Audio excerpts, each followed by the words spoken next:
What product was so poorly designed that you suspect the team that made it never used the product? My dishwasher beeps several times loudly when the cycle is done. Loudly enough that you can hear it outside the house. If you don't open the door, it will beep again 45 minutes later, and every 45 minutes forever until you do so. There is no way to silence this feature or reduce the volume. Apparently there's no such thing as starting the dishwasher at night and then going to bed in these designers' minds. The damn Outlook search function. Toys that only have one volume, extremely loud. Whoever makes these does not have kids of their own. The trunk won't open on some Chevrolet cars if the battery is dead. There is no keyhole or physical release cable. The battery is in the trunk. You can jump it from contacts under the hood, sure, but that's such an odd design choice to me. I have an inkjet printer, brother, that prints misaligned, makes slightly wavy text. I can't fix it because when you run the alignment diagnostic stuff, either manual or automatic, it prints a paper for you to scan, so the printer can fix itself. However, the printer can't read the paper it scans, because it's misaligned, so it can't get fixed. Stupidest thing I've ever seen. Even called support and they were like, "Welp, it's not supposed to do that. GG, better luck next time." All of the tear here markings on coffee packs, juice cartons, etc. mark the strongest/most tear-resistant part of the package. Those sliding shower doors with an overlapping section that is impossible to clean without taking the whole door off. Software drivers for basically any HP printer made in the last 3 decades. My kitchen trash can. It is one sold by Glad specifically for their bigger, extra strong 20-gallon trash bags. It is not particularly cheap. It looks good, but the design of it is what you might expect if you told aliens what a trash can is, and they designed one without ever seeing it. How it holds the bag basically causes you to lose 4 gallons of capacity and have to risk tearing the bag or spilling its contents every time you go to remove it. It also has a trash bag holder that is so narrow, you have to feed it trash bags one at a time, completely defeating the point. And if you try to compact the trash a bit, you're almost guaranteed to tear the tear-resistant bag. Such a poor design. Edit, for everyone who keeps commenting about how I should recycle and compost. I do. That has nothing to do with my trash can. I'll add a comment as someone said something that made me think.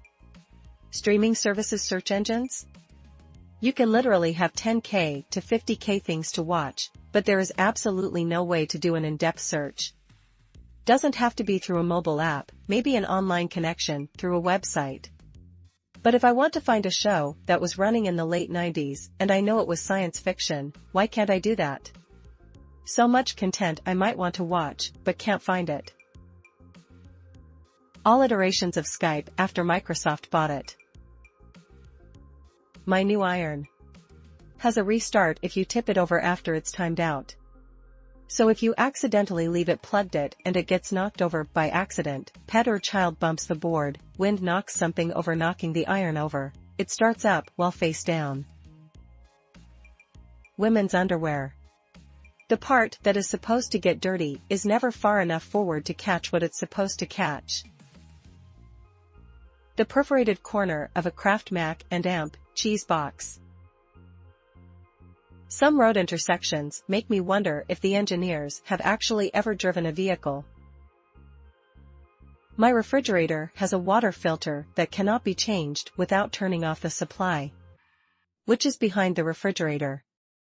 So you have to pull the multi-100-pound fridge, with all the food and such, out to turn the water off before you can change the water filter.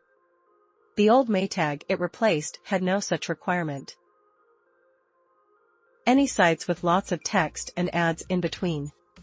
Scroll down, start reading, then the ad loads and your article shifts down a few inches.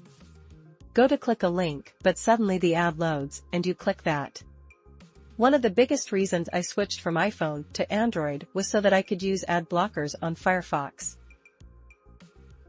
The ribbed condoms don't even taste like ribs. Bacon packaging. Sanitary pads, especially ones advertised as zero bunching, they most certainly do bunch. They will go straight up your bum crack. They can only have been designed by someone who doesn't use them to have made that claim. Most garden hoses, wouldn't you think that the first design requirement would be that it work without kinking? The website for the library in our city. Definitely made or customized by consultants that don't use our city's library. I remember a couple years back there was a push for smart diapers. It was basically a diaper with a little tab on it that would tell when it was soiled. I have 3 kids, 2 of which are still in diapers, and 1 wears them for nighttime. I probably change 20+ diapers a day. I don't know any mom who would want to pay more for smart diapers to tell them what they already know. My thought when they came out. They are definitely not changing a lot of diapers. Probably not even a parent. Edit, what I mean is an electronic tab on the diaper that notifies you when it's soiled. Not the wetness indicator. Most of today's can openers.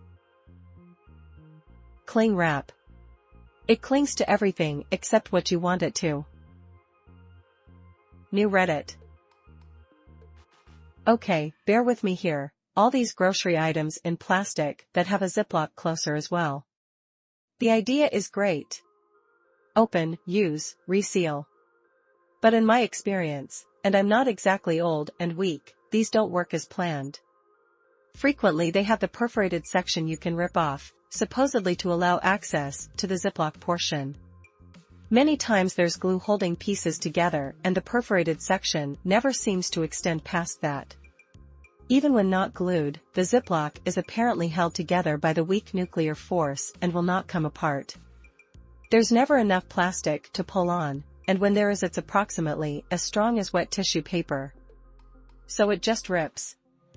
IMHO, the worst offenders are deli meats, but it's been tortillas and more that have flummoxed me. Far too often I just take scissors to the package and then seal it later with a clothespin. I design and build fountains, install all across the county. Reading all this reminds why I go through a lot of effort to revisit my previous installs, so I can see how things hold up after many years in public environments. It's easier to make something look nice temporarily, but the real test is when it's out in the wild. I've gone back to service or refurbish fountains up to 15 years old, and it's a tremendous learning experience seeing which parts and methods are reliable, and what needs the most improvement.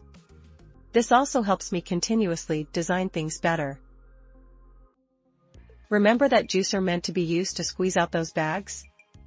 It was like 0 plus the cost of the bags, but you could just squeeze them out by hand.